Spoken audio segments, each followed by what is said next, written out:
కారం రంగు రుచితో ఉంటుంది. ఆచి మిరపపొడి అదరగొట్టే కారం రంగు రుచి. అదే మరి భీమనిపట్నంలో గంటా శ్రీనివాసరావుకి అదే మెజారిటీ వచ్చింది. మంగళగిరిలో తెలుగుదేశం పార్టీ యువగళం నాయకుడు నారా లోకేష్కి 92,000 మెజారిటీ వచ్చింది. వైనాట్లో గొడ్డలి పోట్లు అనేది మన రాజకీయం కానే కాదు. ప్రజలిచ్చిన అధికారాన్ని బాధ్యతలా భావించి ప్రతి క్షణం కష్టపడి పనిచేయడం మన విధానం. ఏడాదిగా అదే చేస్తున్నాం.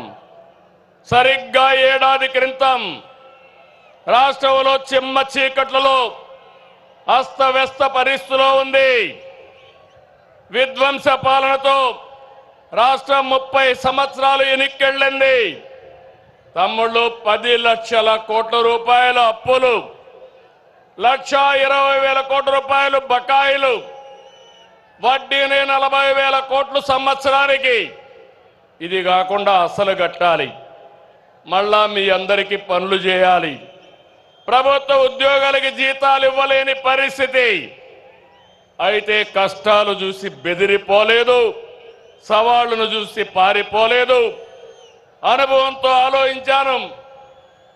తమ్ముళ్ళు, క్లేమోర్ మైన్స్కే భయపడని నేను సమస్యలకు భయపడతానా అని మీ అందరికీ విజ్ఞప్తి చేస్తున్నా. ఆ మనోధైర్యంతోనే ముందుకు పోయాం. ఇటుక ఇటుక పేర్చుతూ విధ్వంసమైన రాష్ట్రాన్ని పునర్నిర్మాణం వైపు ముందుకు పోతున్నాం.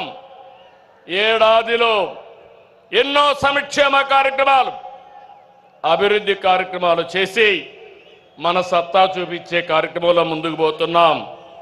నేను ఒకటే ఎన్నికల ముందు చెప్పాను, అభివృద్ధి, సంక్షేమం, సంపద సృష్టి, నిరంతరం ఈ పేద ప్రజల జీవన ప్రమాణాలు మెరుగుపరచడం నా జీవితాశయం అని చెప్పి కూడా నేను మీకు తెలియజేస్తున్నా.